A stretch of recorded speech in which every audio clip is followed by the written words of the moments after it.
Baik. Yang di padang mahsyar ini 50.000 tahun.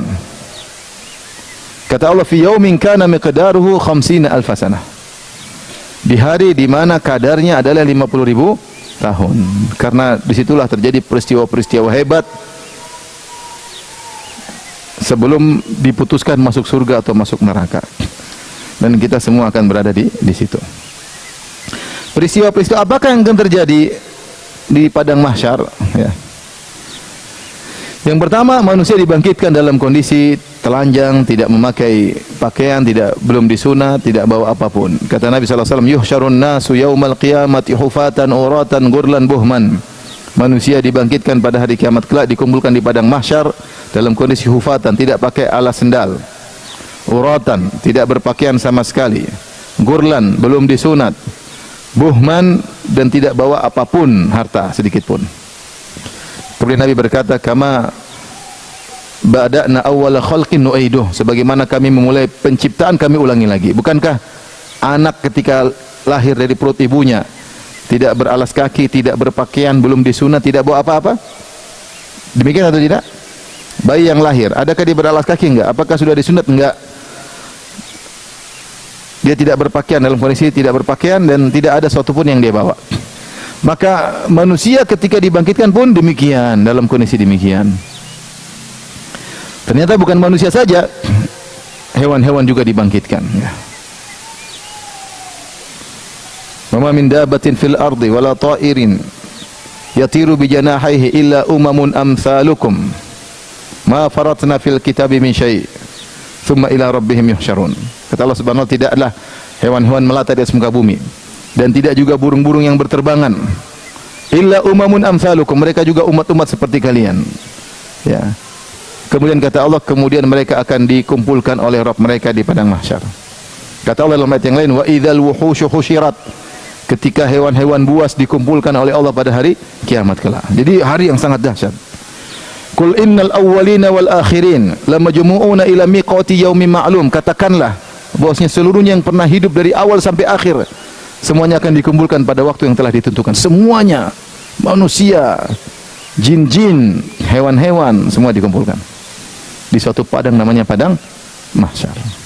Dalam kondisi tidak berpakaian, dalam kondisi tidak beralaskan kaki dan tidak bawa apa-apa, dalam kondisi belum disunat. Subhanallah, demikianlah kondisi manusia. Harta yang kita kumpulkan selama ini, kita masuk alam barzah tidak kita bawa, ketika kita bangkit pun tidak ada yang kita bawa. Itu yang kita bawa. Maka ketika dibangkitkan, kata Nabi sallallahu alaihi wasallam, awwalu man yuksa minal khalaiq Ibrahim. Yang pertama kali dipakaikan pakaian oleh Allah adalah Ibrahim alaihissalam. Ada yang mengatakan, kenapa Ibrahim alaihissalam duluan pakai baju? Karena dia pernah ketika akan dibakar oleh kaumnya, dibuka bajunya untuk dibakar. Allah muliakan dia. Dia pernah dipaksa untuk buka bajunya karena membela tauhid, karena mengingkari kesyirikan. Maka pada hari itu Allah muliakan beliau, lah yang pertama kali digunakan baju oleh Allah Subhanahu wa taala. Kemudian manusia yang lain juga berpakaian. Setelah itu mereka menunggu di padang mahsyar dengan kondisi yang sangat mengenaskan. Tudun syams, matahari diturunkan dalam jarak 1 mil, panas sekali. Kata Allah, wa idzal ardu muddat, ketika bumi ditarik, bumi menjadi sangat luas. Ada yang mengatakan didatarkan. Tadinya bulat didatarkan sehingga menampung seluruh manusia. Ya, Rasulullah SAW kabarkan tentang padang mahsyar tersebut, ya, laisa fiha ma'lamun li ahad. Padang mahsyar tersebut datar, tidak ada tanda-tanda apapun, tidak ada pelang, tidak ada gunung, tidak ada lembah, tidak ada. Tidak ada pohon, tidak ada tempat berteduh. Ya. La yakhfa ala Allahi minhum syai'. Tidak ada yang tersembunyi. Kalau kita di dunia masih bisa bersembunyi, mungkin di goa, di sumur, di bawah pohon, di sana semua terbuka. Terbuka. Maka sebagian ulama mengatakan terkumpullah 2 panas yang luar biasa. Pertama, panas matahari yang jaraknya 1 mil. Kedua, panas manusia berdesak-desakan ketika itu. Berdesak-desakan, keringat bercucuran. Sampai ada yang keringatnya sampai mata kaki, ada yang sampai betisnya, ada yang sampai lututnya, ila haqawaihi, ada yang sampai di bokongnya, dan ada sampai Wa minhum man yaljumuhu al-araqu iljaman. Ada yang sampai di mulutnya. Masing-masing keringatnya sesuai dengan amal perbuatannya, sehingga panas luar biasa, matahari 1 mil, dan mereka berdekat-dekatan. Tidak ada yang duduk. Kata Allah, fa idzahum qiyamu yanzurun. Mereka tiba-tiba berdiri menunggu. Yanzurun artinya menunggu. Menunggu Allah datang untuk mulai persidangan. Jadi ini hari yang sangat meletihkan dan ini kita akan menghadapi itu semua. Makanya di antara nama kiamat adalah Yaumul Qiyamah. Al-Qiyamah diambil dari qiyam, maksudnya berdiri, karena manusia semuanya berdiri, tidak ada yang duduk, tidak ada yang berbaring, semuanya berdiri menanti, dan 50.000 tahun panas yang sangat panas. Akhirnya orang-orang gelisah, mereka tidak kuat, sehingga akhirnya mereka pergi ke para nabi untuk agar memohon para nabi minta syafaat kepada Allah Subhanahu wa taala. Maka mereka pergilah kepada Nabi Adam. Manusia datang Nabi Adam. Mereka mengatakan, ya Adam, anta abul bashar, wahai Adam, sungguhnya engkau adalah nenek moyang manusia. Khalaqakallahu biyadayhi, Allah telah memuliakan engkau, Allah ciptakan engkau dengan kedua tangannya. Wa asjadalaka malaikatahu, dan Allah menyuruh malaikat itu sujud kepadamu. Allah muliakan Adam, Allah ciptakan Adam dengan kedua tangannya, Allah ciptakan di langit, Allah muliakan, Allah suruh malaikat sujud. Engkau mulia, engkau manusia pertama, prototipe pertama manusia adalah engkau adalah nenek moyang kami semuanya. Kata manusia ketika itu, ama tara ma nahnu fih, tidak kau lihat bagaimana kondisi kami? Ama tara ma balagha bina, tidak kau lihat kepayahan yang kami rasakan? Isfa' lana inda rabbik, tolong minta syafaat kepada Allah, kami minta berilah syafaat agar Allah mulai persidangan. Adam alaihissalam takut ketika itu.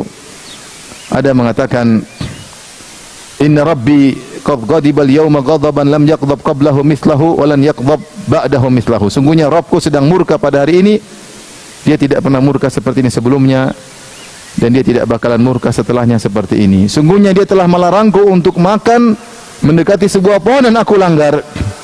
Adam ketika itu ingat kembali dosa yang pernah dia lakukan, padahal dosa tersebut sudah dia bertobat darinya dan Allah telah menerima tobatnya. Allah mengilhamkan Adam ketika Adam dan Hawa makan dari buah tersebut. Allah berkata, fatalaqqa Adamu min rabbih kalimatin fataba alaih. Maka Adam menerima ajaran dari Allah bagaimana cara bertobat. Adam bingung cara bertobat bagaimana, dia baru pertama kali bermaksiat, bingung cara bertobat, maka Allah ajarkan doanya, Rabbana zalamna anfusana wa illam taghfir lana wa tarhamna lanakunna minal khasirin. Ya Allah, sungguh kami telah menzalimi diri kami. Wa illam tarhamna, kalau kau tidak sayang kepada kami dan tidak mengampuni kami, sungguh kami termasuk orang yang merugi. Allah terima tobatnya Adam atau tidak? Terima. Kata Allah, fataba alaih. Ini dosa Adam sudah bertobat darinya. Seharusnya dalam aturan at-taibu minadz-dzam kaman la dzamba lahu. Siapa yang bertobat dari dosa seperti tidak pernah berdosa. Tetapi Adam tidak pede untuk berbicara kepada Allah agar segera datang memulai persidangan. Kata Adam, saya dulu pernah dilarang oleh Allah, kemudian saya melanggar. Subhanallah, Adam takut alaihissalam. Kata dia, nafsi menurut pendapat yang benar, maksudnya adalah saya juga butuh syafaat, bukan kalian saja. Saya juga jiwaku juga butuh pertolongan. Saya juga butuh syafaat sebagaimana kalian juga butuh syafaat. Idhabu ila ghairi, pergilah kepada nabi yang lain. Idhabu ila Nuh, maka pergilah Nabi Nuh. Mereka pergi. Nabi Adam baik. Dia bilang, ada nabi selain aku, coba ke nabi yang sana. Orang-orang pun pergi semua ke Nabi Nuh. Nabi Nuh juga minta uzur, tidak bisa. Kata Nabi Nuh, pergilah kepada Ibrahim, kekasih Allah, pergilah kepada Nabi Ibrahim. Nabi Ibrahim AS juga minta uzur, saya pernah dusta 3 kali. Padahal dusta semua itu karena Allah Subhanahu wa taala. Itu Nabi Ibrahim melakukan tauriah. Pembahasannya panjang, tapi intinya pergilah mereka. Nabi Musa mengatakan, saya pernah bunuh orang yang tidak diizinkan. Ini qataltu nafsan lam umar bi qatliha. Saya pernah bunuh orang yang Allah tidak izinkan saya membunuhnya. Nafsi, saya juga butuh syafaat. Pergilah kepada Isa, kemudian mereka kepada Nabi Isa tidak menyebutkan uzur tertentu, tapi dia enggak berani. Kata dia, idhabu ila Muhammad, pergilah ke Muhammad. Akhirnya manusia datang semua ke Nabi Muhammad. Maka Rasulullah SAW pun sujud di bawah arsy Allah Subhanahu wa taala. Rasulullah SAW sujud dengan sujud yang lama, memuji Allah Subhanahu wa taala. Kata Nabi menceritakan, aku pun sujud di bawah arsy Allah. Ya. Kemudian kata Nabi SAW, maka aku pun puji Allah dengan pujian-pujian la uhsinahal an. Aku muji Allah dengan pujian-pujian yang sekarang saya belum bisa puji Allah dengan pujian tersebut. Artinya Allah bukakan ilmu baru bagi Nabi tentang keagungan-keagungan Allah yang baru Nabi bisa ucapkan nanti, sekarang Nabi belum bisa. Jadi pujian yang Nabi sampaikan sekarang kepada Allah belum mencapai hakikat yang sesungguhnya. Masih banyak keagungan Allah yang belum Allah ungkapkan kepada Nabi Muhammad SAW. Maka Rasulullah SAW berkata di dunia ini, la uhsi thana'an alaik. Aku tidak mampu meliputi seluruh pujian untukmu ya Allah. Anta kama athnaita ala nafsi. Kau yang lebih tahu bagaimana cara memuji dirimu sendiri. Di antaranya Nabi Muhammad SAW mengatakan, nanti di hari kiamat aku puji Allah dengan pujian-pujian yang Allah bukakan bagiku, la uhsinu hal'an. Sekarang saya belum bisa. Nabi sujud lama, muji Allah sampai Allah izinkan, Allah berkata, ya Muhammad, irfa ra'sak, wahai Muhammad, angkat kepalamu. Angkat kepala dari sujudmu. Subhanallah, Rasulullah sujud untuk kita semua. Angkat kepalamu, wasal tu'tah, mintalah kau akan diberikan, ya. Wasfa' tusyaffa', berilah syafaat maka kau akan diberi syafaat. Maka Allah pun datang. Allah kabarkan dalam Al-Quran, wa ja'a rabbuka wal malaku saffan saffa. Maka datanglah Allah di padang mahsyar dan malaikat bersaf-saf mengiringi kedatangan Allah Subhanahu wa taala. Maka mulailah persidangan. Ini hari yang ibaratnya gini, ibaratnya seorang mau disidang, ada ruang persidangan, tunggu di luar, matahari terik, hakimnya enggak datang-datang. Nunggu kepanasan, hakimnya enggak datang-datang. Gelisah bagaimana? Seperti itu kira-kira ya, gambaran sederhananya.